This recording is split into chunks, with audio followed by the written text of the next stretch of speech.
Ladies and gentlemen, if you'd like to take your seats. Yes, oh yes. Do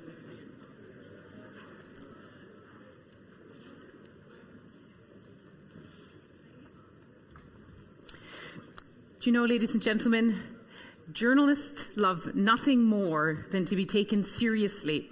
So when I said to you this was a conversation, I realized that what this would mean is that people would not stop talking and would make it very difficult sometimes to start on time. But that's okay. There aren't that many rules in the day. And I have to say, as a Canadian, which a country of immigrants, where I'm always asking people where they came from, just to wander through the midst and to look at people's name tags, you feel like you're walking through the ancestry of centuries past and the names which come from far and wide. There's such a rich heritage in this room, just all of you who have gathered here today. And our program now is going to take another turn. In fact, our next guest seems to have, well, been inspired by the hand of God. You couldn't make it up. A man whose name is Khalid Al-Bey from Khartoum, who draws cartoons. And not just cartoons. Khalid Al-Bey's pen was drawing lines in the political sands of the so-called Arab Spring. He made it onto the hallowed walls in Cairo and Beirut, and he's made it right across the Arab world and Egypt.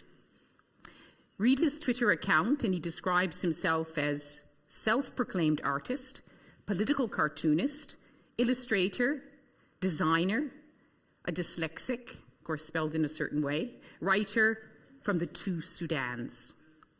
Please join me in welcoming Khalid Al-Bey, who will also be joined by another special guest.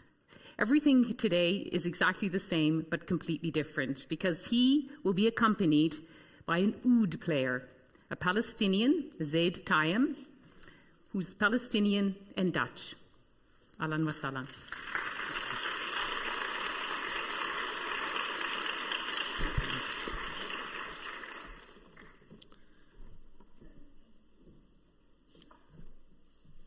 Thank you very much. Assalamu alaikum, everybody. Good morning. Like many my age in the region, like Bouazizi and others, I was frustrated by the rejection of people in power. I tried to publish my cartoons again and again in newspapers around the region, but I was faced with bureaucracy, censorship. So I did what other artists and activists did. I went to the internet. It was either that or die trying to get to Europe. I would like to thank the Rabbani Foundation for giving me the chance to tell the story of our ongoing story of our generation. The generation of the Arab Spring. So, here's the story.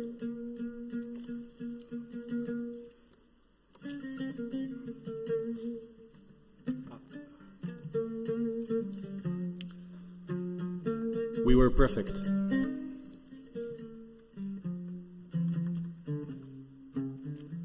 Hopeless.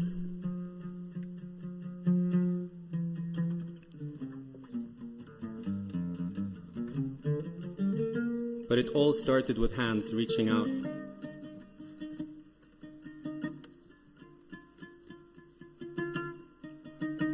Reaching out through the grapevine.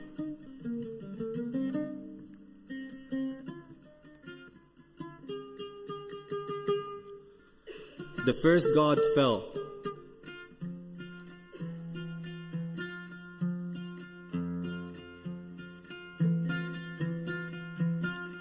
And we hope the rest will follow.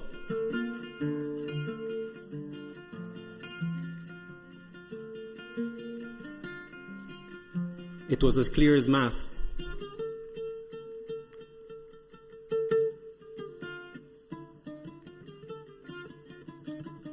The unwanted child was born.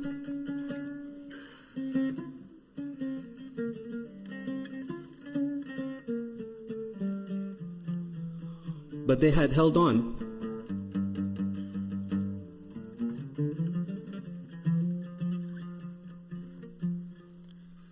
They fed off of each other.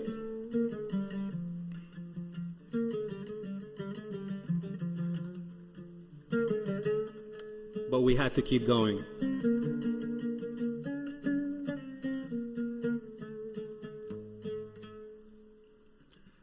Like the spring, we had to keep coming.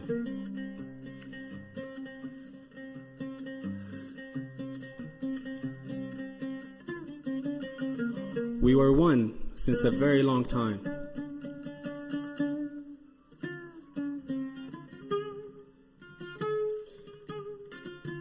We had hope again.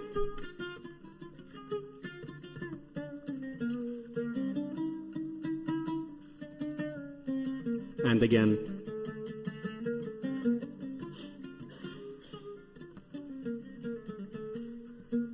But they came back.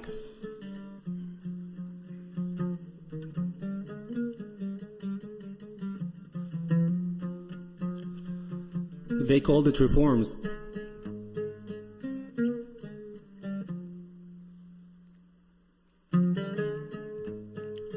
Democracy.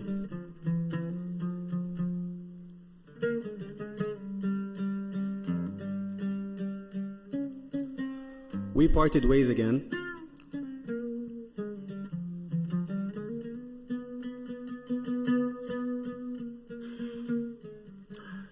Things got out of hand.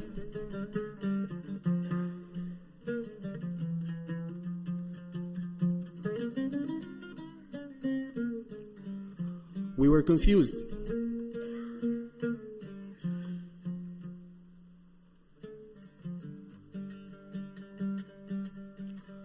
We forgot why we started.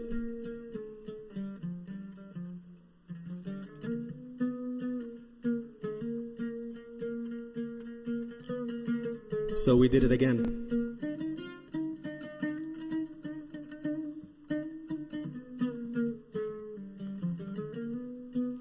But again they came.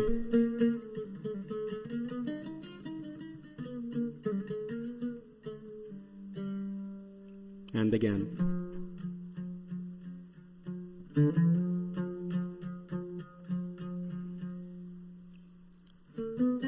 They came back mad.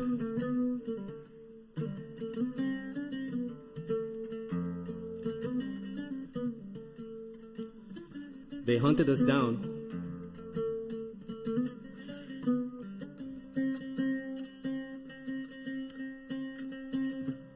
But we still have our weapons.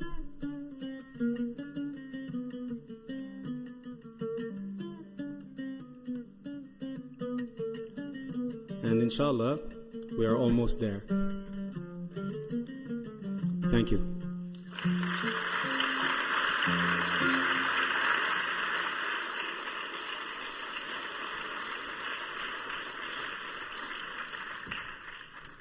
Shukran. And now you know why some of the people in power did not want him to publish.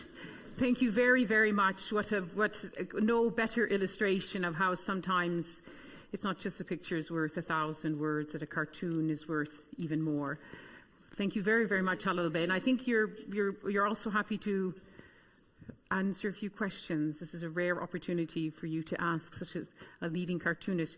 You can even ask a question of the oud player if you like. Everyone is in the conversation. Shukran Iktiya, shukran. Anyone like? Any other aspiring cartoonists out there?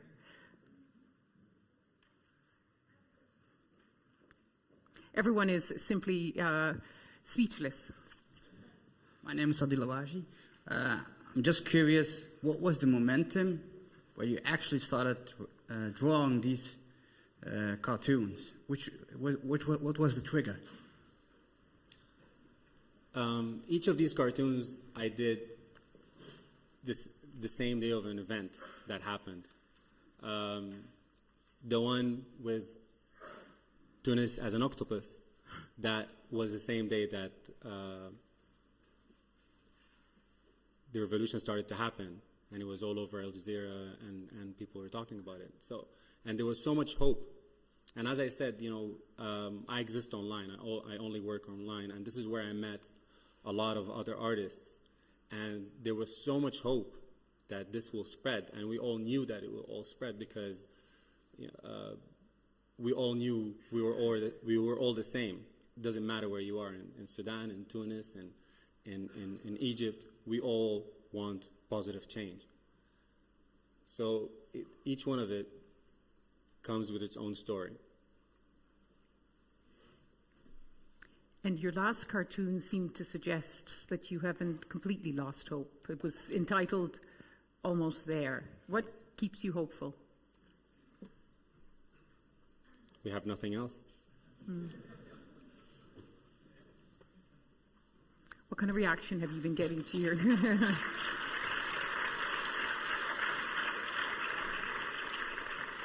Does the reaction to your cartoons, not just in your native Sudan, across the Arab world and in Europe, also give you hope that there is a common language that people are speaking? Yeah, I mean, because working online, you get to experience the opinion of people straight away. So I work on Facebook, I work on Twitter, I work on Instagram, and people comment. And of course, sometimes, they disagree. A lot of times they disagree. But it's a place where everybody meets, It's a place where these people will not talk to each other anywhere else. Like an Islamist and a liberal will not have this dialogue. And they do. And a lot of times, when you go down the comments, okay, they swear at each other. They're very angry. They swear at me. And then at the end, they become friends. And you can see when I post something else later on that they're actually talking. They got over the fact that they're different. That they're talking. And I think this is what we need most. I mean, it's just that dialogue. And this is why we're here as well. And could you also let us know, because when you leave us today, I think a lot of us will want to follow your work. We also want to know whether we have to worry about you. Do you sometimes get threats as well? You're okay with your very incisive approach to cartooning? When I do get threats, or this is when I know that a cartoon is actually effective, that it's hurting a point.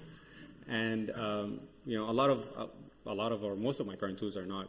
They're not funny. They're because the situation is not funny, and I try to shake something out of you, and so yeah, when you get threats, that means you actually shook the right person. So. Today you're speaking to an audience. Today we have musicians, we have filmmakers, we have diplomats, we have envoys, we have people who communicate with many different methods. Before you leave the stage, tell us why you think cartoon is so powerful. You could have done many things. You could have been a videographer, you could have been a photographer, you could have done landscape painting, oils. But for you, what attracted you to cartoons? Growing up in the region, and at that time in Sudan and in Doha, in Qatar, as my parents are expats, and they left Sudan because of the political situation. And most of the expats, the Arab expats, they told us, our parents told us to stay out of politics, and because this is the reason why we're not in our countries, it's politics. So for me, I was just trying to understand the political situation, and I noticed that no matter if you're interested in politics or not, people always, people don't even read the news in the front page anymore. They turn to the last page and see the cartoon. So this is most approachable to everybody. You don't need to be a curator. You don't need to study art. You don't need to be, a professor. Anybody can understand it, and it's very close, and it affects the situation. And as I said, if it wasn't so dangerous, people wouldn't have got killed like Najil Ali or or Nadi Farzat, Najil Ali or Ali Farzat in Syria, who got assaulted because of a cartoon as well. So this is the kind of reaction that I want to get, and this is I want to make a real difference, even if it's with something as simple as a few sketches. you've already made a difference in our day. Khalid El-Bey, thank you very much. Thank you. Thank you. Ladies and gentlemen, I have to say in advance that the title of the next session is rather unfortunate, because it's called Understanding the Political Transition. And if you think you can understand the political transition, it means you don't understand the political transition. But I want to invite our four, if anyone can understand it, it is our four speakers, and I'd like to invite them to come here and join us here on the stage. Bishara, I think Fawaz is here. Hug is here. Now, how are we going to seat ourselves here? You're in Greek class. Maybe I'll sit here. Thank you very much. You made it. Thank you, right here. Thank you.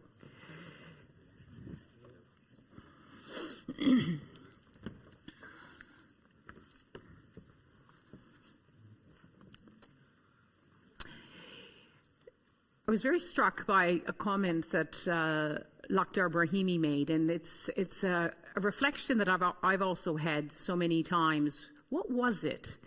What happened when a street vendor in Tunisia set himself alight? Not, of course, even in the capital, in the in the remote areas of Tunisia, set himself alight and lit the spark for a whole series of, call them revolutions or call them uprisings. It changed the region. It made history. What was it? And we'll still be asking questions, and PhD students will be studying it for many generations to come. But today we want to look at what diplomats often use: we are where we are. What happened from the euphoria of the early days, those days where the rallying cry was the power of the people is greater than the people in power. We want regime change, to then the rise and fall of political Islam and a return to authoritarian rule, and of course in some countries, chaos and a gaping abyss. We're going to try to tease out a bit about what are some of the challenges of the region and how Europe can find ways to cooperate in helping the region move forward on its own. Joining us here is Fawaz Gerges, who, ladies and gentlemen, was not well, but he has come here because he wanted very much to be with us today, and he made a heroic effort to be here because he wanted very much to be part of this day to honour Mahmoud Rabbani. He is, of course, a professor of international relations at the London School of Economics and Political Science. He is also the author of several acclaimed books, and he is the top analyst on every television screen worth watching, including the BBC. Bishara Khader is Professor Emeritus from the Catholic University of Louvain. He's the founder of the Arab Study and Research Center on the Contemporary Arab World. And if that wasn't enough, well, in his spare time, he wrote 28 books. Hugh Mingarelli joins us. He is the first managing director for the new European External Action Service. He takes care of the Middle East and North Africa, but he has a career of working in conflict and post-conflict zones, including in the former Soviet Union, and will bring his experience and expertise from all those areas to bear. Klaas de Vries, of course, is known to many of you here in Holland. He's a distinguished senator. He's been a member of the Dutch PVDA party, and he's been in the Senate since 2007. He's been a member of parliament, and he served at every level of government here in the Netherlands. He has a passionate interest in Europe, and as part of that, a passionate interest in how Europe and the Arab world can work together. How we decided that we would work this is that these speakers have all been told that they have 5 minutes, and lest the democratic moderator turn into a dictator, they will end precisely on time to give us time to continue having questions from the floor. Fawaz is going to first set out for us just an idea of where we are, and Bishara will follow, and then we'll have 2 comments from our European commentators. Fawaz, please join us, and I'm glad you're feeling better. Thank you for the invitation. It's a magnificent celebration, really. Yes, in 5 minutes. You'll get more time in the conversation. Since I have 5 minutes, I want to put on the table 5 points to just give you an idea, really, in terms of an outline of the major challenges or conceptual keys that helps us really make sense of what's happening in the region. I think the first point I want to make today is that there is nothing unique. There is nothing unique about the social and political and violent upheaval that's striking the Arab world today. Nothing whatsoever. If you look historically, comparatively, at similar episodes of historical revolutionary ruptures, the aftermath, the aftershocks are violent, are costly, are risky. The Arab world is traveling a similar journey, a journey of building institutions, of resolving its social and political and ideological struggles. It might take 5 years, 10 years, 20 years. We do not know. We can't predict the future. But the reality is this is a highly complex and a highly difficult process. Just for all of you, you know this. If you look at the history of Europe itself, in terms of state formation, it took Europe from 1648 to 1948 to build its institutions. 300 years, and think of what transpired in those 300 years. I'm not suggesting that the Arab world, it would take the Arab world 300 years. The Arab world, the system is 100 years old, but it's going to take many years. The second point, which is related to the first point, is that why there is so much fierce social and political and ideological turmoil is that what we are witnessing in the heart of the Middle East, the Arab world, is a fierce struggle about the identity of the state. Whether you're talking about Tunisia, Egypt, Yemen, Libya, Lebanon, Syria, what have you, this is really a struggle about, the debates about the constitutions in Tunisia and Egypt is what kind of a state? How much the role of the sacred in this particular state? The role of minorities? The role of Sharia? And as we know, since the Arab world, since at least the end of World War II, has been governed by authoritarian leaders, the competing social and political forces, there is no trust, a huge divide. And that's why, the rift is so big and so deep. It's going to take a great deal of time. There's no consensus on what kind of a state, whether it should be a secular state, a semi-secular state. How do you, move forward? At least Tunisia has taken the first step in the process of, obviously, a constitutional process. But we are at the beginning of this particular journey, is that what kind of a state is going to emerge in the Arab world. As you know, in the last 60 years or so, you had two models. You had political Islam and the man on the horseback. Because the semi-liberal forces did not really have a chance in the Arab world. 1920s, the end of World War II, the liberal project was basically crushed. We can talk about why the liberal project was crushed in the Arab world. The third point I want to talk about, which is related to the first 2 points, is that the reason why there's so much social, political, ideological, sectarian turmoil in the region, you have a civil war. Not only you have fierce social and political struggle. And this particular civil war, the Arab Civil War, has been raging since 1954. It's between what we call the Islamist camp and a nationalist camp, give and take. I'm simplifying. But Egypt is the main theater for this particular Arab Civil War. And this particular civil war started in Egypt in 1954. It's playing out on the streets of Tunisia, Syria, Iraq, what have you. And this particular civil war has major implications for the transition process. The nationalists, the revolutionaries, the human rights were willing to basically jump on the bandwagon of the military in Egypt in order to prevent the Islamists from governing. And this tells you a great deal about the deep rift that exists in the Arab world, particularly the Islamists, the nationalists. I don't call it secular, it's really nationalist, because most of the forces in it are semi-liberal as opposed to secular forces in the traditional liberal sense. And what complicates this particular Arab civil war is that on top of this Arab civil war, you have a regional war by proxy. On the one hand, you have Egypt, United Arab Emirates, and Saudi Arabia. On the other hand, you have Qatar and you have Turkey. So this particular internal civil war is being complicated and aggravated by a top-down, outside intervention and more gasoline on the raging fire. Please, I'm simplifying a great deal. I hope you know that. I would be delighted to flesh out later on, the basic blocks and components of these arguments.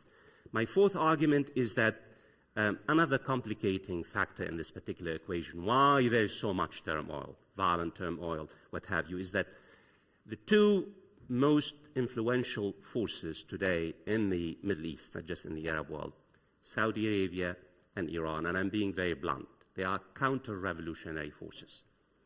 Don't buy the argument it's only Saudi Arabia that's a counter-revolutionary force. Iran is fighting tooth and nail to protect Bashar al-Assad. This is supposed to be a revolutionary force. So you have Saudi Arabia on the one hand is doing its best, has done its best to maintain, in Tunisia and Egypt, and you have Iran, and this particular, so when we talk about the new regional Cold War in the Middle East between Saudi Arabia and Iran, it's not accurate. There is a new Cold War raging in the Middle East between Shia-dominated Iran and Sunni-dominated Saudi Arabia, but both powers are counter-revolutionary forces, and they have complicated the process. Because without Iran, I think many of us believe that Iran has played a key role in the sustenance of the Assad regime, and Saudi Arabia has played another major role in the sustenance of the forces in Egypt. My fifth point, and this is, I would argue, the most important point. Forget the rest of the arguments. I think what we are witnessing, what we have in the Arab world, and I wish I had the time to flesh out we have an organic crisis in the Gramscian sense. A structural, severe, it's not just a severe structural crisis as economists, and the next panel will flesh out. This is an organic crisis. Fraying of institutions, the state has failed. You have, just quickly, if you think of the Arab world, the wealthiest probably sub-regions in the world, it is probably, you have on average 43% of Arabs live either in poverty or below the poverty line. 43% of Egyptians, of the 90 million Egyptians. Give and take. Unemployment among the Arab youth is between 30 and 45%. Tunisia, 50% in the agrarian sector. This area, the Arab world, is the most dependent of all areas of the world, more than Africa, in terms of food insecurity. The income gap in the Arab world, we top the world. We are, in terms of income, the income gulf is the highest in the world. You have a youth crisis, you have demographic crisis, you have fraying institutions, you have young men and women now in Tunisia basically dying on the high seas in order to make it to the shores of Europe. This organic crisis, again, complicates. In fact, when people think of ISIS and you have 18,000 core members of ISIS, 32, and I'm going to shock you, I'm surprised how few young Arabs have joined these militant organizations, given the organic crisis in the Arab world. The final point is that think of the Arab world, I want to leave you on this, think of the heart, the middle, the center of the Middle East, the Arab world, as a body whose immunity system is very fragile. This is an accumulated crisis, people. This is not just, this has been going on for 40, 50 years. Egypt in the 1950s was ahead of South Korea in terms of median income. Egypt could have been the Japan of the Middle East.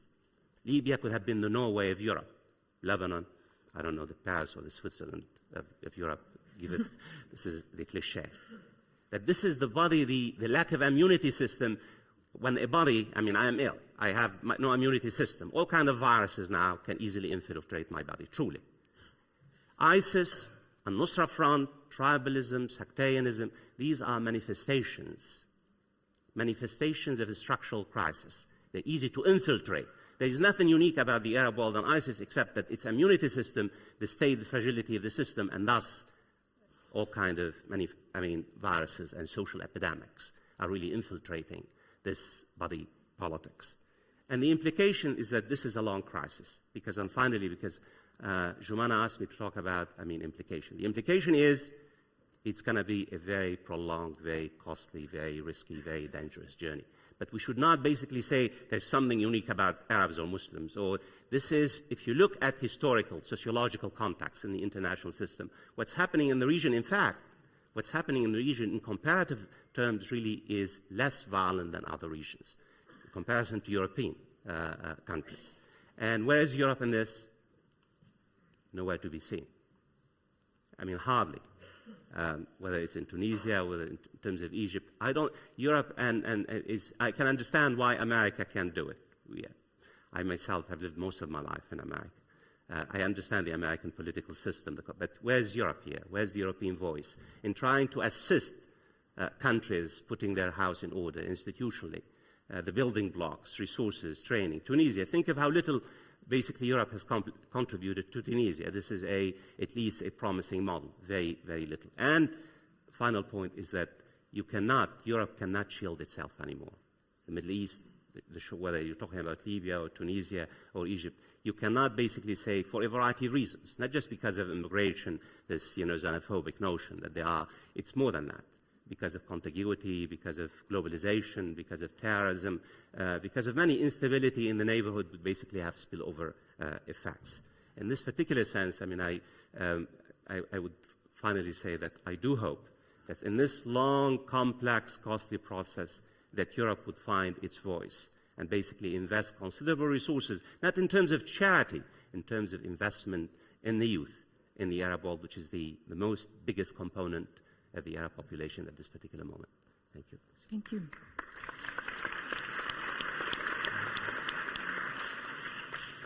I think you've not just sketched a very bleak situation across the region, but you've also thrown down the gauntlet to Europe. And where is Europe? And Hugues, I'm going to warn you, I'm going to expect you to answer this. I'm going to give you a moment just to give your thought. I want to ask you one question, Fawaz. Although you began by emphasizing that there is nothing unique about this, that the Middle East and other regions have been through this before, are there elements which are unique? Or do you totally discount what we had seen, of course, in the beginning of the so-called Arab Spring, the rise of a young population in larger numbers, more connected than in any other time in their history, with expectations greater than any other generation in history, perhaps? Did they make a difference? Will they continue to make a difference? Or were they just a temporary surge and then then fell to the wayside with the rise again of Islamist parties and authoritarianism? Well, they are not. I mean, they are there. Again, I was not here, and unfortunately, I apologize for not being here early in the morning. I mean, we should not really forget the rallying cries of millions of young Arabs about freedom, about dignity, about justice, about having a decent life. They have not gone anywhere. This is the biggest blocks in the Arab world, and it's across in terms of class, in terms of culture, in terms of generational. Unfortunately, they're not institutionalized. They're not organized. They don't have the mechanisms to make their voices heard. And yes, I think I spend a lot of time in the region. I mean, on a weekly basis. I mean, I think hope has been replaced by despair. The high expectations have been crushed in this particular, but that's to be expected. The processes, I mean, I think, again, at a historical note, and I'm not being patronizing, we need to understand that great moments in history, you have various phases, different phases. We are at a very bleak phase at this particular moment for a variety of reasons, because the counter-revolutionary forces basically, I mean, think of how much, I mean, whether you're talking about Assad, whether you're talking about the sectarian forces, these forces are pushing very hard against these not very institutionalized and organized forces. And the international community has not come to the aid of these particular forces. So in this particular sense, that's why I have not been, as ever in my life, I am very hopeful about this future of the region. Really, this is, to me, it's a progressive moment, even though at this particular, it looks very grim. Because finally, I mean, I think this is what I call a revolutionary rupture. The old social contract between the rulers and those whom they ruled is gone, is over. They can basically, the counter-revolutionary forces, the wars will go on for 5, 10 years, but ultimately, this particular space will be filled, hopefully, with the support of the international community with a new contract, a new social contract, not based on the notion of democracy. I don't know what, they will decide what they want, but based on a more just order, on a more representative order, on more pluralistic order. I mean, if we look at Tunisia itself, Tunisia is basically traveling a journey of pluralism. Of course, you have first the institutions, they have to consolidate the institutions, but I think they are there. Just they need to find their voices and be organized. Inshallah. Inshallah. Bashar, I'm going to come back to you in a minute, but because this is a conversation, I want to go immediately to Hugues Mingarelli to reply to that challenge of Fawaz Gerges. Where's Europe's voice?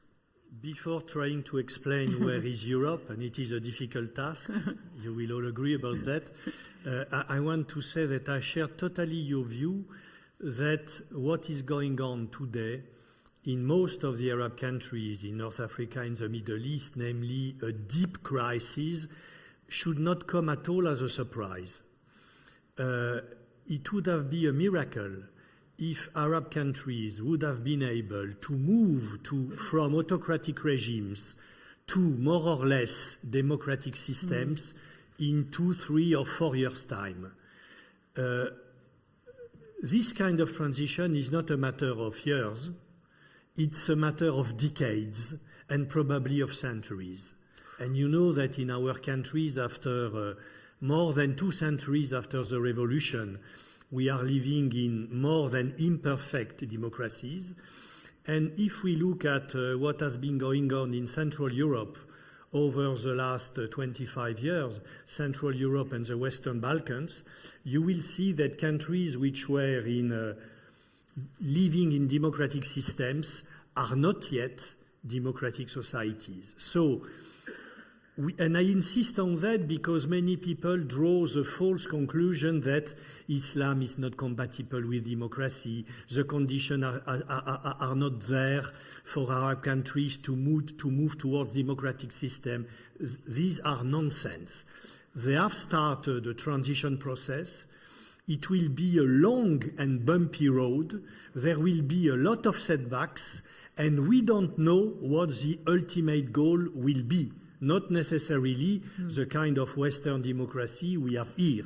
It may be something else. So we should not look at the Arab countries today as failed transition processes, but as countries which have shaken deeply rooted autocratic regimes and try to move painfully towards something which will meet, hopefully, in a better way, the aspiration of the Arab people. This is the first point. Second point, Europe obviously has no choice but to be involved in this transformation process.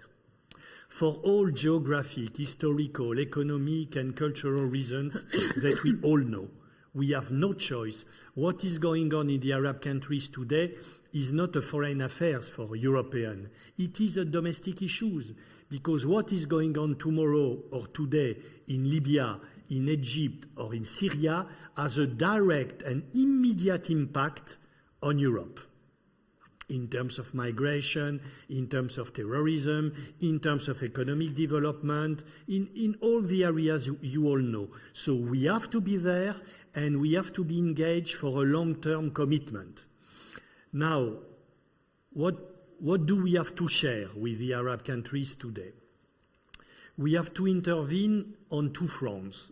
First of all, crisis management, because most of these countries today are in a crisis mode. What does this mean to be in crisis management? We have, first of all, obviously, to mobilize all our resources to politically consolidate the coalition which is trying to contain, degrade, and hopefully eradicate ISIL.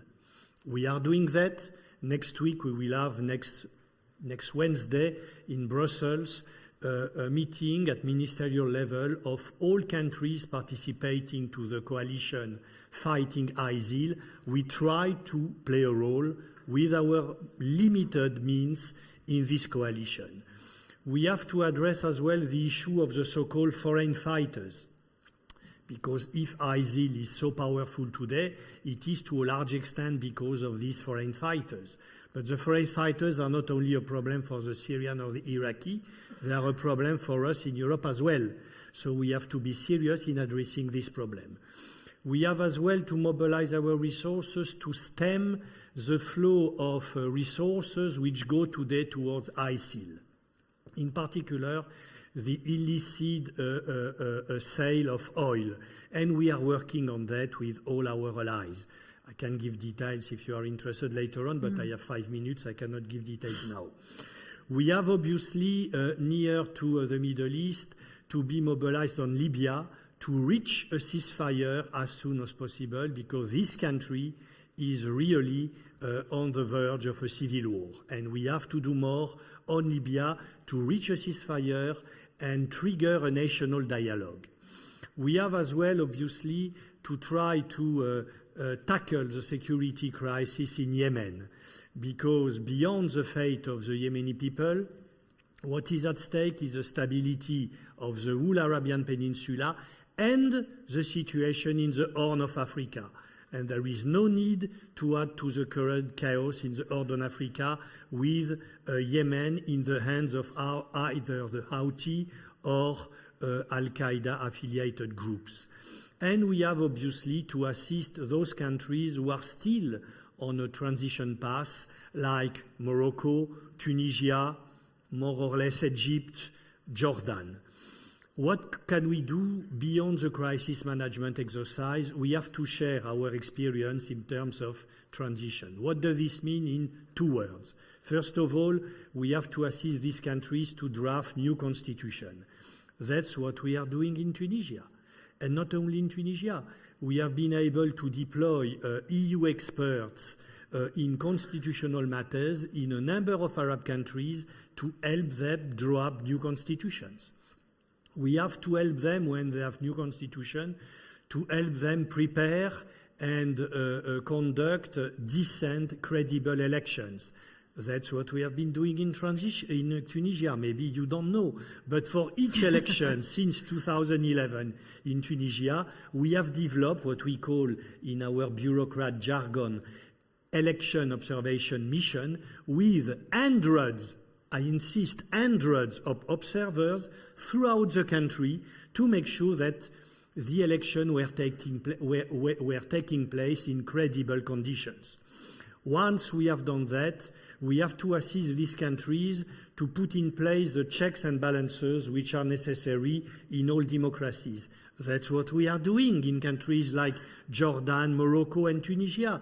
We have hundreds of European experts helping the development of independent media, helping to boost the development of a vivid civil society, helping to put in place an independent and competent justice.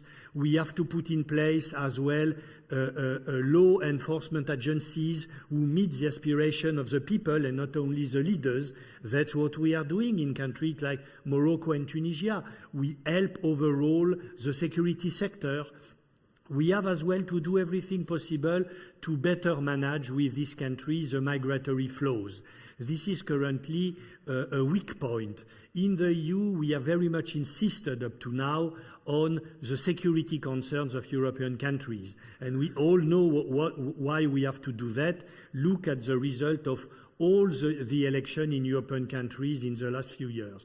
But at the same time, we have to try to reconcile that legitimate security concern with the needs of the partner countries in the terms of how to put in place a more intelligent management of legal migration, how to facilitate the delivery of visa for a number of segments of the population, how to make sure that the borders of our partner countries are better managed. So on all these elements related to the management of migratory flows, we have to be there and share our experience. We have to share our experience as well in terms of regional cooperation and integration. One of the main weaknesses of most Arab countries in the Maghreb and in the Middle East is the absence of regional cooperation, for a reason that we all know. And the EU if there is one thing we know in the EU, is how to put in place regional integration processes. We want to do that with our Arab partners. And finally, and I will stop there, we have to continue, because we should not forget about that, what we do in the humanitarian field. We should not forget that we are the main provider of humanitarian assistance throughout North Africa and the Middle East, and we have to continue to do that for the sake of alleviating the suffering of the population. So we don't do enough. We are not politically visible enough. When it comes to really taking a clear political position on sensitive issues such as the Palestinian-Israeli conflict, it's more than difficult to come up with a unified EU position, but still we try our best, and we hope that we will improve our performance in the next few months. Yes, well, there's no doubting your own personal and your political commitment to that you are doing more and must do more, should do more. But if we have, both Lutfia Rabbani and Fawaz Gerges, who are very long time and very close observers of the Middle East, and they believe that Europe should be doing more, what do you think is holding Europe back? Is it a lack of resources, a lack of political will, or is it that you're distracted by other issues, or the political space is not there? Well, there are several factors. First of all, when it comes to sensitive issues, such as, once again, the Israeli-Palestinian conflict, we all know that the EU is made up of 28 member states who have different histories, different perception of threats and opportunities, and therefore who have big difficulties to come up with a clear and unified position. And therefore, this difficulty to reach a consensus on some sensitive political issues is a real handicap for the EU. It's true in the Arab world, but it's true as well when it comes to addressing the crisis we have today on our continent. We have a war on our continent in Ukraine, and it's not easy for us to define a common position towards Russia, for obvious reason. You cannot ask a Lithuanian and a Spaniard to have the same perception of Russia today, for obvious reasons. Bon, so this is one point, 28 member states with different histories. Second point, we are going through a crisis in the EU, and therefore we have limited means. It's not that easy to mobilize huge resources to address crises in our neighborhood when we are going through a deep crisis in the EU. Don't forget about the situation in our countries. In some of our member states, a quarter of the population is unemployed. You see what this means? So this is another element, certainly, which contribute to our difficulties. We have another difficulty as well. It's not easy for me to speak about that, but well, we have a number of member states who are not really eager, who are not keen to hand over to the EU institution their power and their sovereignty in terms of foreign relations. And therefore, we know that some of our member states prefer to keep their foreign policy for them because they are under the illusion that they are still big powers and can do a lot of important things, and they do not do everything possible to ensure that the EU institutions have strong leaders with strong and stable institutions with the necessary means. This is another element as well. I think if you continue, then our distinguished members from the Arab world are going to start thinking the Arab world should help Europe rather than Europe helping the Arab world. It's okay. It's okay. I'm going to come back to Fawaz, but also I hope you notice we have the very distinguished Dutch senator listening, of course, to a leading European official, but he's listening, of course, with the eyes and ears of a politician. And Senator Klaus, I wonder, in fact, when he talked about countries not giving up their sovereignty, it brought a smile to your face. Do you want to bring some of the politics of Europe into this conversation? You've heard both from Fawaz and from Hugh. Well, listening to the previous speakers, I was mostly amazed at my own naivete that after the introduction of Bert Koenders and Mr. Ibrahimi and the distinguished panelists, I would be able to offer anything worthwhile as an insight. But you know Dutch society, you know the politics. This is valuable for us to know. well, you know, everything that has been said is true, even if it was contradictory. So I want to stay away from the analyses, and sitting here with a wonderful speech in my pocket, I would like to go back to a specific memory that I had. With the help of Mahmoud Rabbani, I brought to the Dutch Parliament, for the first time in history, some representatives of the PLO, which was a remarkable thing because, you know, from one moment to the other, I became from a totally unknown parliamentarian, a well-known parliamentarian, and of course an enemy of many people. He was blamed for everything that, you know, goes with sympathy for Palestinian people in general, at least in this country. So I walked on the streets with people with guns in their pockets and trying to protect me. And there was one lesson I learned at that time, and that is basically the most important thing that we all should keep in mind at every instance in which we try to do something. That is, we have to, and Mr. Ibrahimi said it this morning, we have to talk to our enemies. We don't necessarily have to love them. I think that goes a bit too far. In that sense, the Holy Scripture is a bit over the top. But we have to talk to them.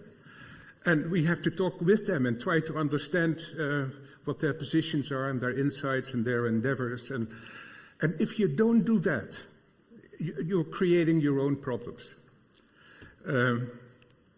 And secondly, the role of Europe. Some 30 years ago, I was chairman of the Association for Euro-Arab Dialogue for Parliamentarians, which was some secondary thing next to the official EU dialogue with the Arab countries. And everybody wanted always to talk about the role of Europe. And I said, well, you know, I could say a few words about what our role maybe could be in Europe, but tell us about your own role. I mean, for heaven's sake, you are going to be the only ones who's going to determine your fate. And stop looking at Europe and say, help us, and if I may, be the honest broker. For heaven's sake, you have to break your own things. You have to repair your own things. You are responsible, and, you know, of course, you know, we might be able to help you here and there, but basically by discussing our own history. Because, you know, much of the overtones in the discussion, I'm deviating from my paper substantially, but most of the overtones in this discussion, you know, include elements of religion that we saw in Europe 200-300 years ago. Wars that were, you know, devastating and, you know, killing hundreds of thousands of people, until we realized that freedom of religion, freedom of conscience was helpful, and that rulers in a state should not determine what their citizens ought to believe. So that was helpful. And in Europe after the Second World War, which is only, you know, I was born during the Second World War, so that's not that far away, although you might disagree. I mean, after that, we realized, like the Americans realized after Gettysburg, that, you know, you can't relive that story again. You have to stop it. So we built upon that some institutions, the Council of Europe, trying to keep us on the path of human rights, democracy, justice. And I'm still a member of the Assembly. And if you see the 47 countries wrestling with all these developments also in their own area, you can see how difficult it is to keep justice up and to uphold democracy and develop it, and to subordinate yourself to human rights, for heaven's sake, which was quite an invention. So, you know, I hope that with all the tragic experiences the Arab world has, they can learn a little from our tragedies, the European tragedies. And if that would be helpful, we would, you know, bank on our sufferings. There should be something like a council of the Arab world in which people concentrate on what are we learning from from what we went through. How can we sustain a process of modernization? Because many of the problems that happened is because there was absolute stagnation in development and in governance. So what can we learn from experiences somewhere else, and can we build an institution that is our own, that builds on our own values, on our own history, on our own culture, to learn the lessons of the tragedies that we go through. Now, to conclude, this will last for decades because people are regressive in nature. If you see how the Europeans react to the Russian Federation, the conflict, what you always hear is you can't talk to them anymore. I mean, we have to stay away from them. Iran, the same story. We isolate them. Hamas, after they won the elections, democratic elections, nobody wanted to talk to them anymore because they were terrorists. But I have talked to so many terrorists in my life, from Nelson Mandela to Arafat, and well, some I don't want to mention here because. But I mean, it's not always pleasure. It's not always helpful, but you have to. And so I think my major message is. Let us inspire ourselves, our politicians, our business leaders, not to shy away from dialogue with people that we don't like, whose policies we don't like, because there must be something that is worthwhile to take into consideration. Thank you. And in fact, you make a very important point, because that is something that Europe, in particular individual European countries, have been involved in, about talking to your enemy. A lot of the Track 2 dialogue, whether it's the Norwegians or the Swedes or the French, the Germans, in different conflicts, have often, emphasized that point more than the Americans in many cases. Oh, yeah. I don't know whether I'm correct in that, Brahimi Lakhtar. In the sense that Europeans do play a role on that fundamental principle, which, from what you have said, would you argue that is a European principle, something which is very dear to the hearts of many European nations, talking to your enemy as a way to... No, I think Europeans react to that the same as many others. I mean, enemies are enemies, and you have to isolate them, fight them, etc. But and that may be true, and sometimes it's very true. But at the same time, you have to talk. And if you don't do that, everything that is wrong lasts longer or becomes worse. And my experience is it's very rewarding. I think that, just from my own small personal experience, I was quite optimistic about developments in the Middle East until the mid-90s. I thought, it's going in the right direction. And then suddenly, after Nobel Prize ceremonies and meetings on the balustrade of the White House, the dialogue stopped. And, we had enemies again, and enemies were created. And enemies were very helpful to create the image of animosity and being a foe. And it's tragic to see that we were not capable of saying, listen, whatever happens, we need to persevere in our effort to keep the dialogue going. And at this time, of course, there's no reason for great optimism, but there is reason for investing enormously in trying to understand better and to talk about solutions, because there is no Arab person and no Arab leader who could rejoice in what he sees happening around him. And I don't think that in Israel anybody is rejoicing in what they see around them. I mean, there has to be a breakthrough, which can only come about when reasonable people are capable of entering into a reasonable dialogue and showing support. Diplomacy is incredibly weak compared to the power of guns and bombs. I mean, but the military means are so much more expensive, not only in human terms, but also, for those of us who calculate, also in financial terms. So I think we should invest far more in diplomatic efforts and try to find people that we can associate with, that we can talk to, that will bring a balance in our relationship to some extent and give some perspective, with in mind all those people who suffer and flee their own countries at this moment. Well, I think we all hope you still find people to talk to, guns or no guns or whatever they may bring, artillery pieces and fighter bombers when they come to talk to you this time. We're going to bring in a perspective which is both Palestinian, Arab, as well as European, and also the perspective of someone who was a very close friend of Mahmoud Rabbani. I'm going to get Bashara to take the floor now. You've heard some quite strong comments from two Europeans and also from Lebanese, Arab, European, Fawaz, Gerges. Let me start by a personal note. I came to Belgium in 1965 for my studies at the Catholic University of Louvain, and then I was followed by my brother, Naim Khadr. I got my PhD in political science. He got his PhD in law. I chose the academic career and founded the Arab Study and Research Center at the university, while my brother chose the political career and became the first PLO representative in Belgium.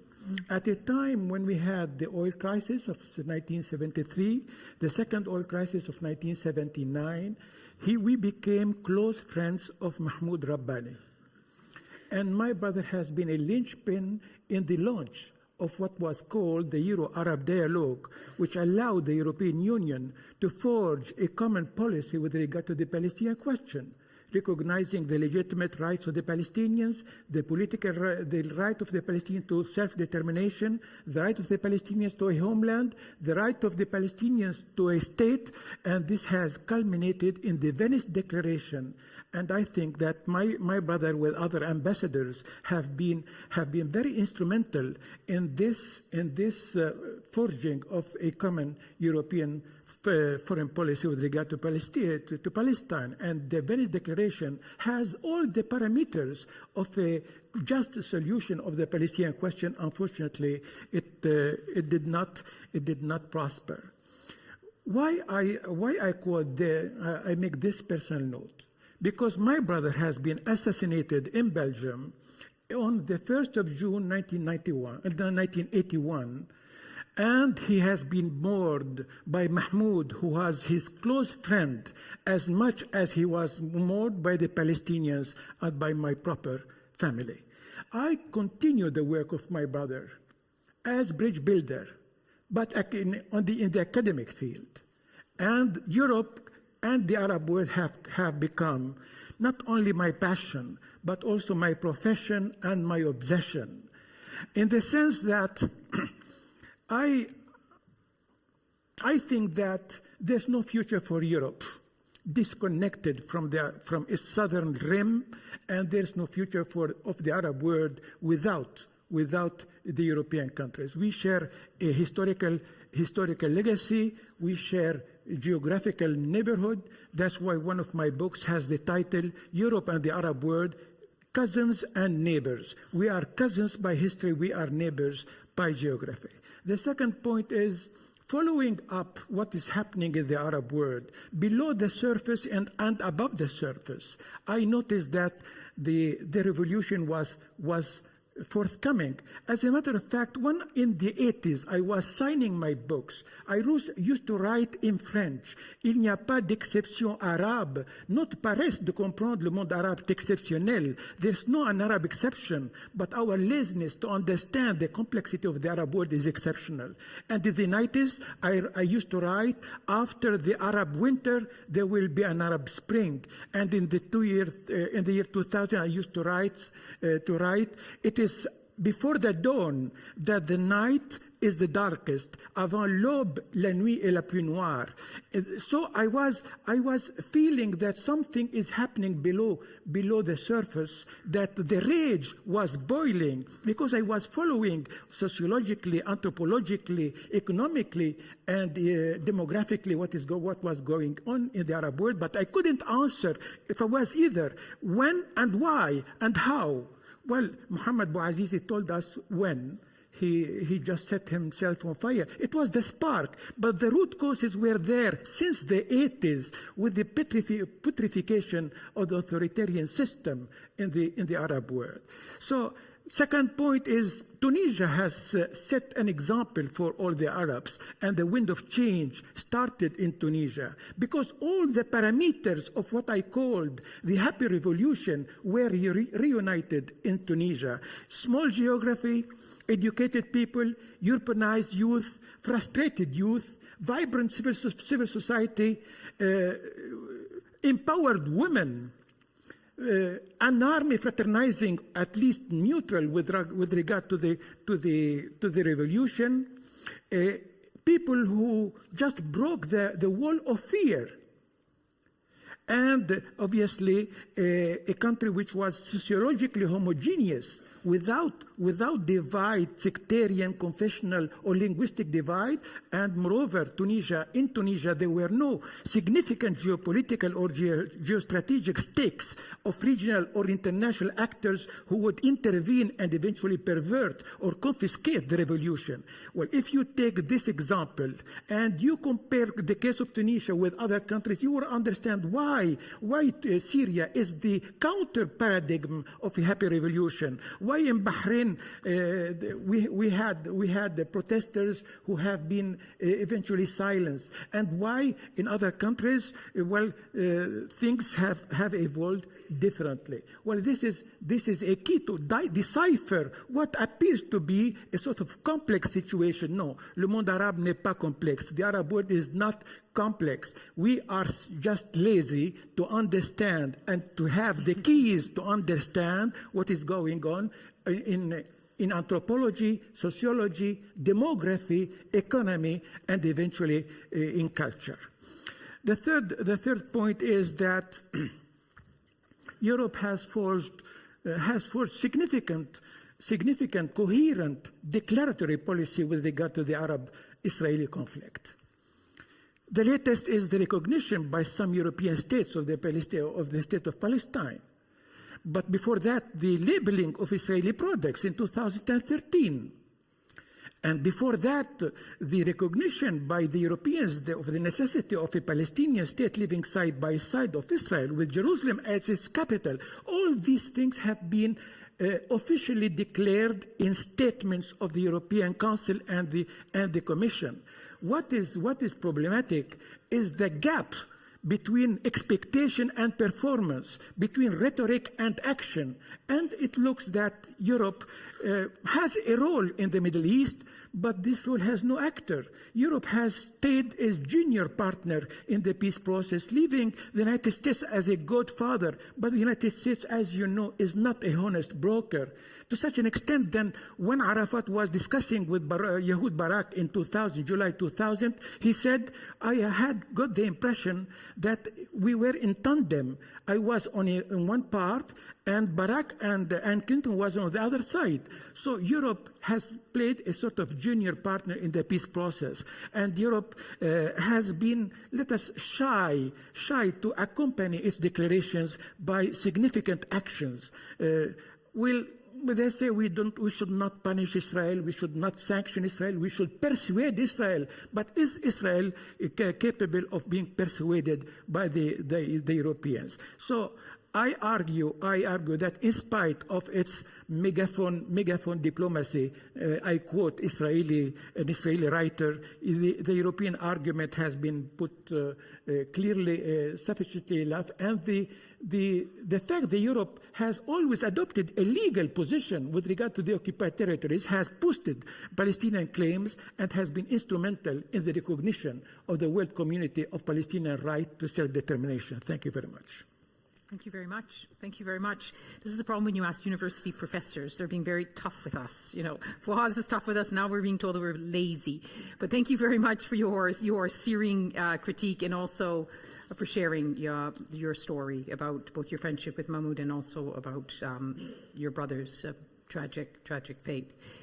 It's a reminder to all of us of a different period of history. It's moved on in different ways, but thank you. First, before I open the floor, I'm going to give you the right of reply, that you were told actually you're not looking carefully enough at Tunisia, and that Europe is present, but perhaps it has to do more to make its presence known. But do you want to just respond to some of the comments you've heard?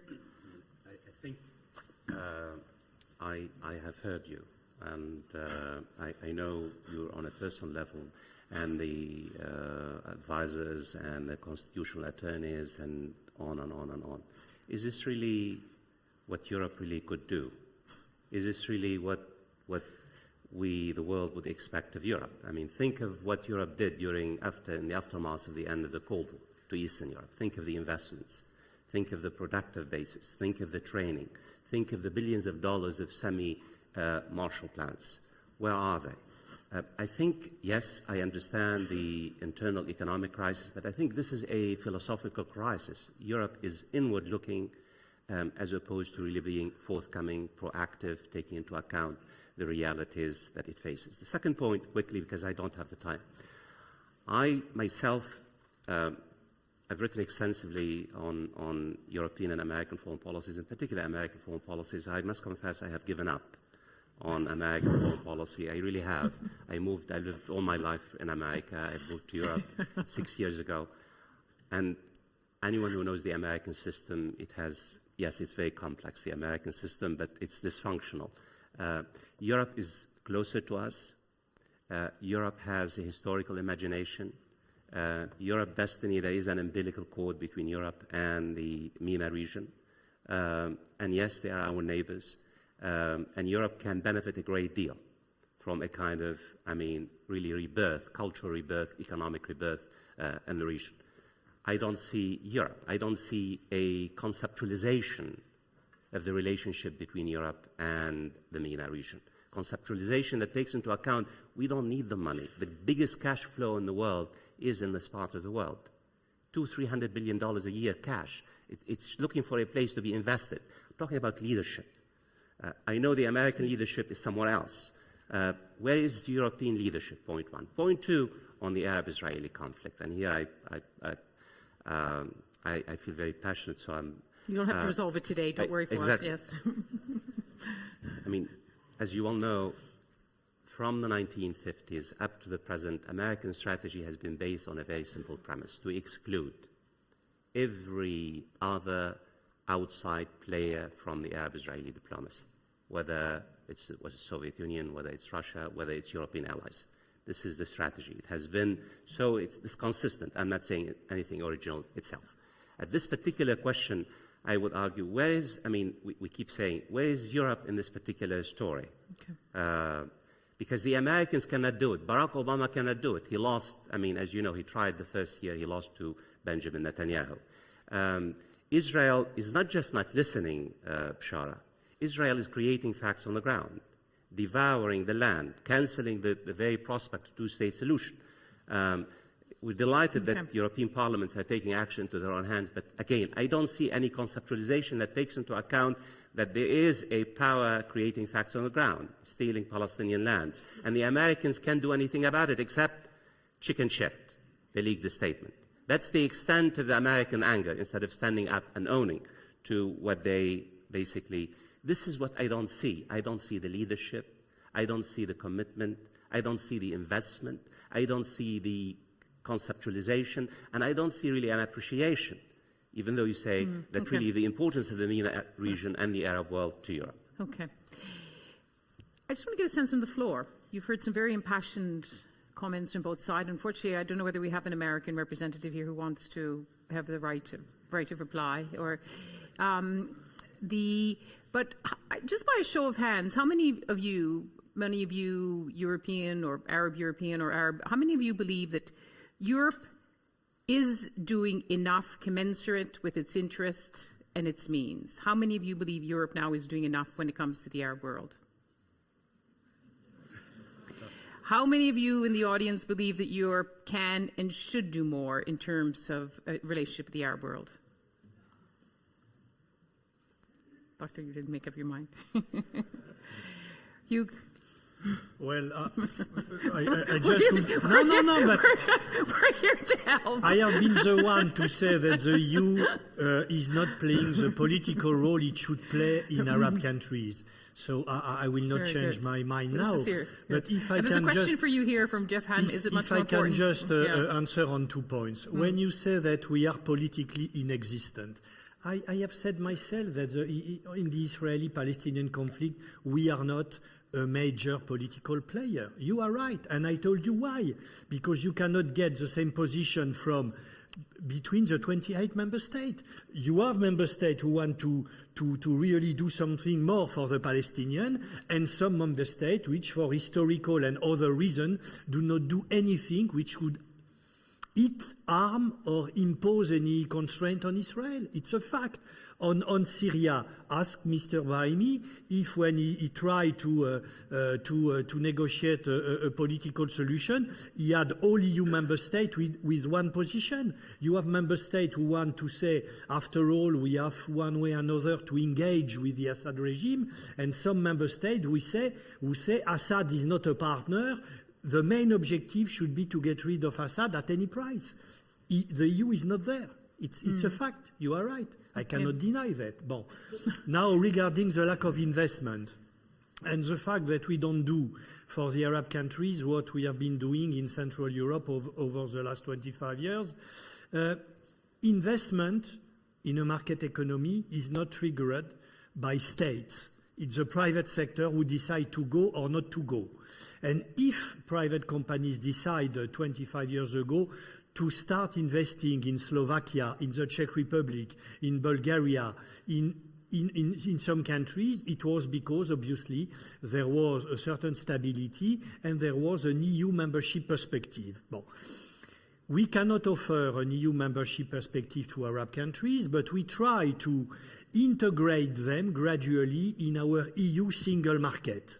We are trying to offer Arab countries what we call deep and comprehensive free trade agreements, which mean that we tell them we propose you not only to get rid of tariff barriers, but we propose you as well to take on board all our norms and standards, all our acquis communautaire, so that progressively you integrate, which is today the main trade bloc in the world, the EU single market. We propose that to our Arab countries, and I can tell you that they are not enthusiastic in front of our offer.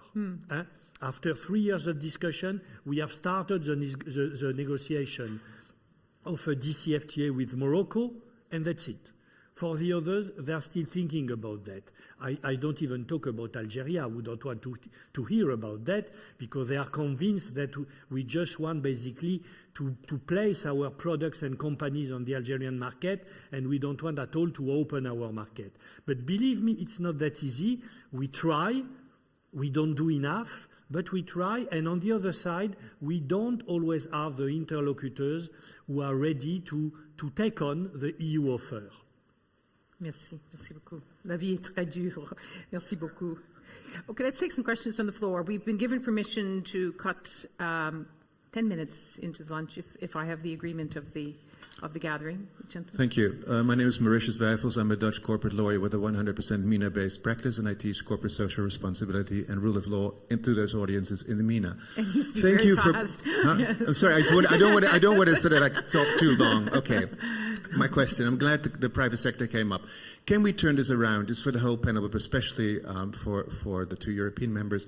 Can we turn this around? If you look at the countries, Egypt, where you've had a revolution, or countries where you have not had a revolution, the young generations who brought up the Arab Spring and the values with it, the transparency and accountability and social justice, they are now investing in companies, small companies, very much present on the internet, where they promote these values either by setting up their company according to these values or by promoting products commercially that are linked to these values.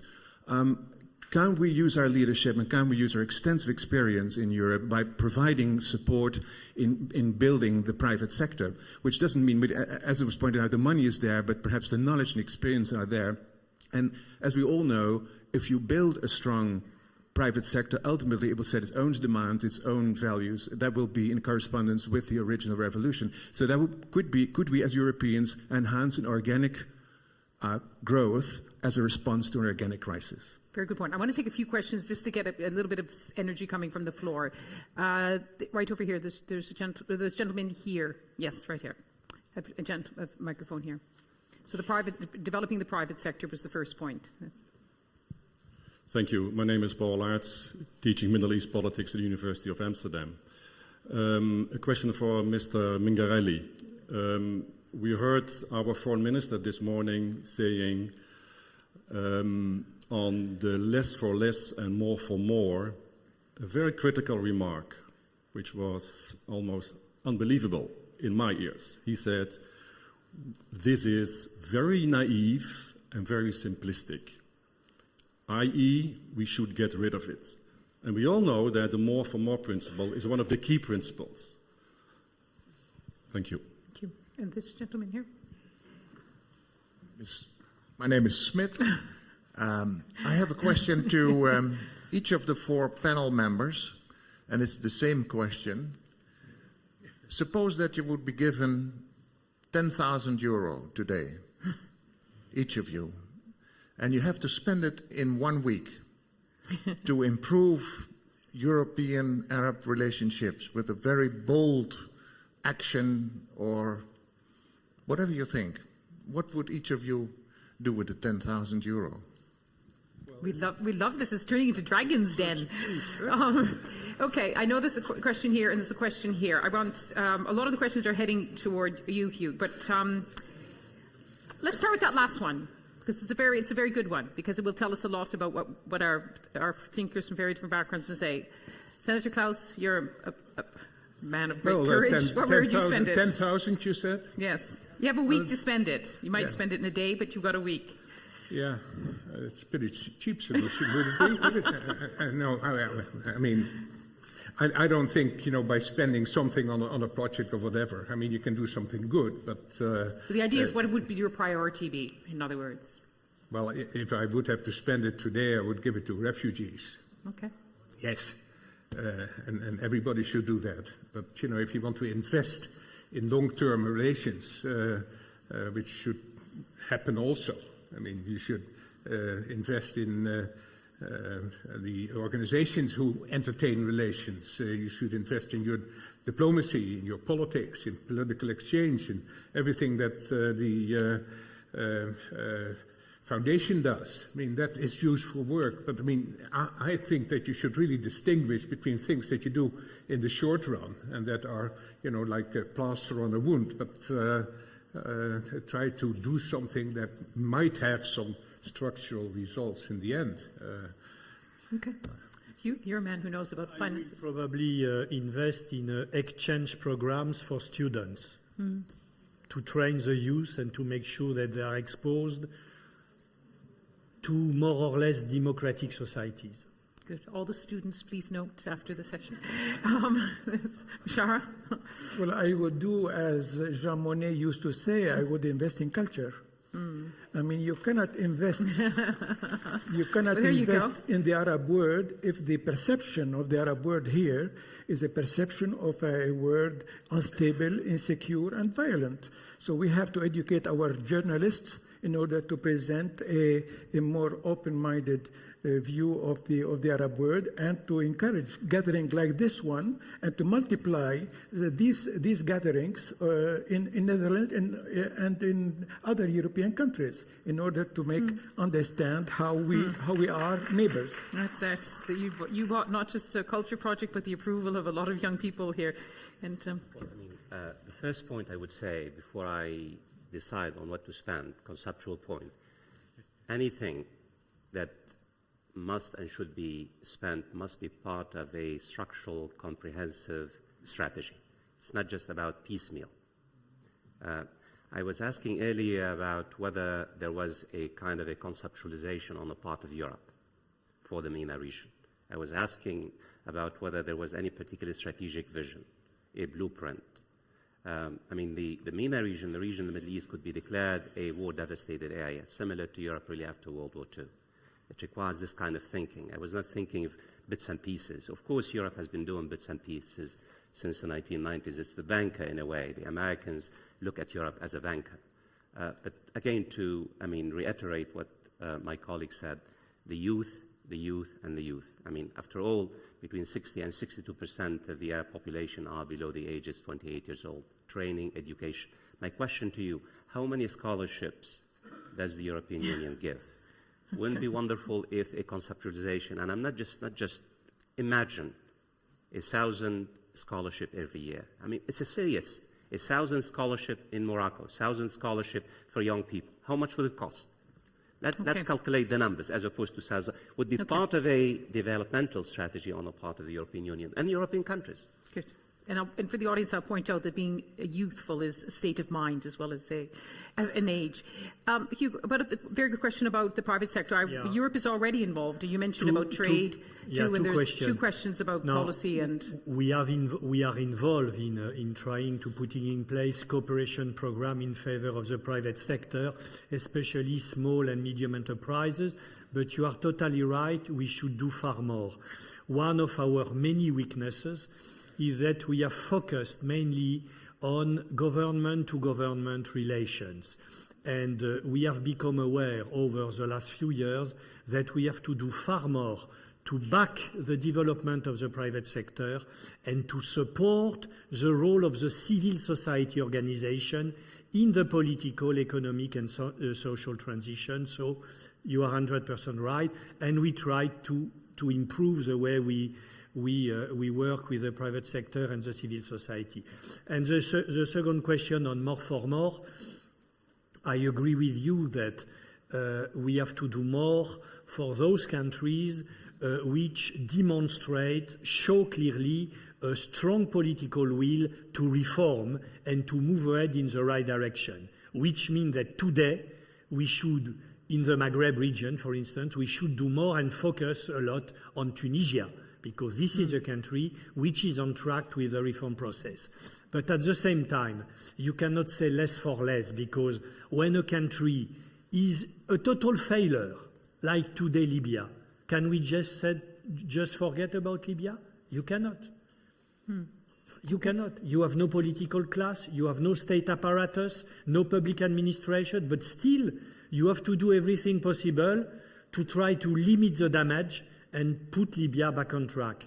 So you cannot just say, if a country does not perform in terms of political and economic reforms, we forget about this country. No, you cannot. So, as a matter of fact, if you have bombed a country back to the Stone Age, you might as well spend some money on it to repair it. You didn't. It's not up to an EU bureaucrat to talk about that. Mr. Brahimi said what has to be said about that. You didn't support on the role of some of our member states in the current Libyan tragedy. What can I add? Okay. We're coming to the end, but just because it's really valuable to get a sense of what's in your mind. There's a question before. I knew it. It's like an auction. Just when you're going to close the deal, all the hands go up.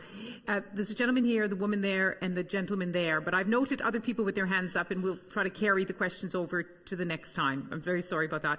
The gentleman here, and then the woman in the corner, and then the gentleman here. Very quick points because we're heading toward lunch. Thank you very much, Frans Bouwen, the Hague Process on Refugees and Migration. Speaking about leadership and also the role of Europe together with the neighbor, the Arab world, do you see a specific role for cities and local communities in order to take over at least a part of constructive leadership in the absence of national or European leadership? That's a very good point. The woman down, with your hand up.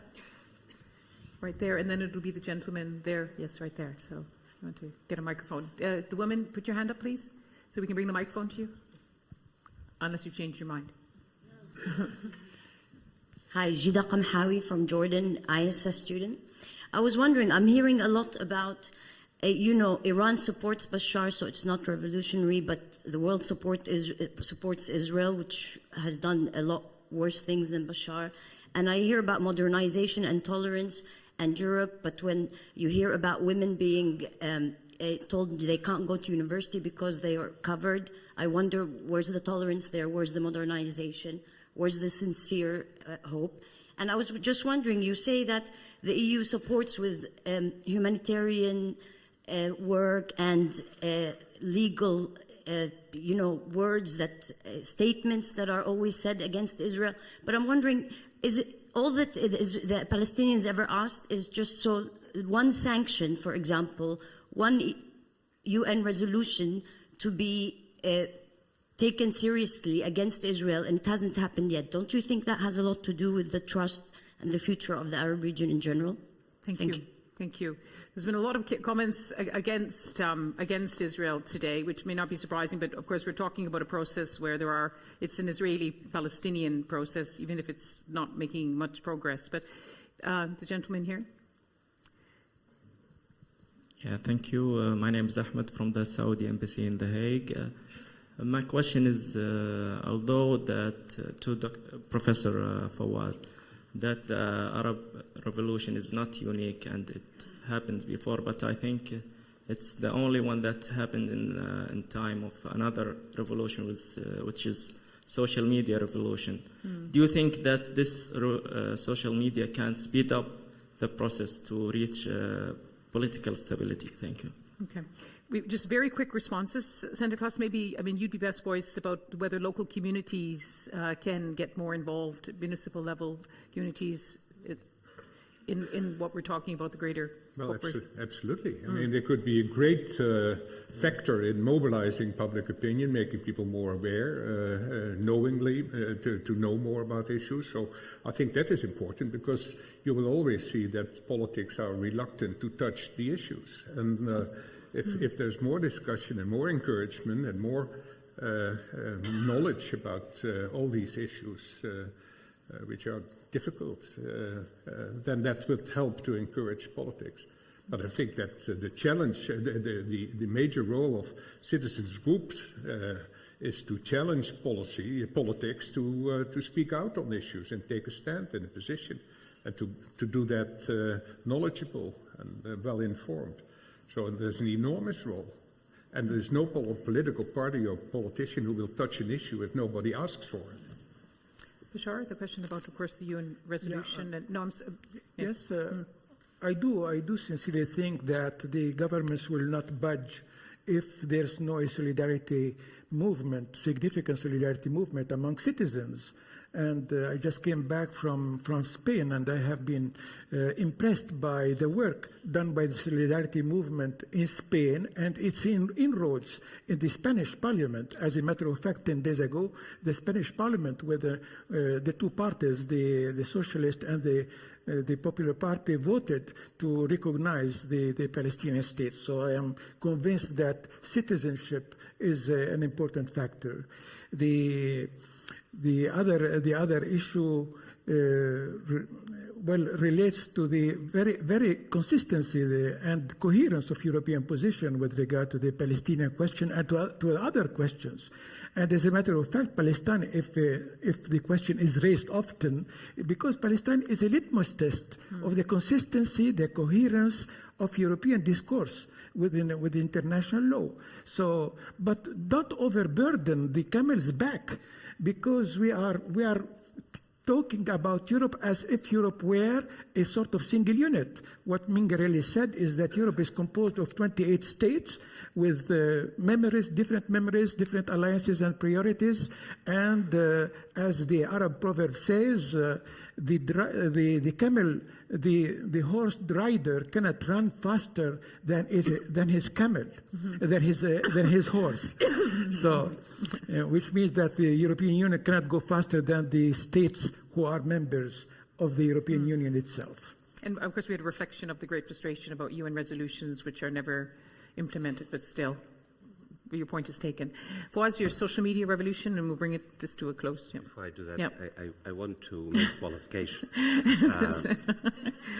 Could you please have lunch together? Exactly. Yes. Qualification. When I say that I don't see Europe what I would like Europe to be, not because to, let's say, blame Europe, or even not to say to avoid responsibility, self-responsibility. I hope if there is one thing that I really would like to conclude on, is that this is the responsibility of the people and the region itself. It's our responsibility to stand up. This is our structural crisis. This is a crisis of governance, of lack of leadership. This is a crisis that has been in the making for many years. But we need help at this particular juncture. And Europe is closer to us. Europe knows its history, its traumas, its ruptures, its revolutions, know that the journey we have traveled. So this is in the same spirit. Second point, quickly, I hope you talked about, I think the worst thing comes to mind when you say government to government. Anything that Europe and the international community should be on a multilateral, transparent levels as opposed to government, because I don't have trust in some of the existing government to really utilize these resources, minimal as they are.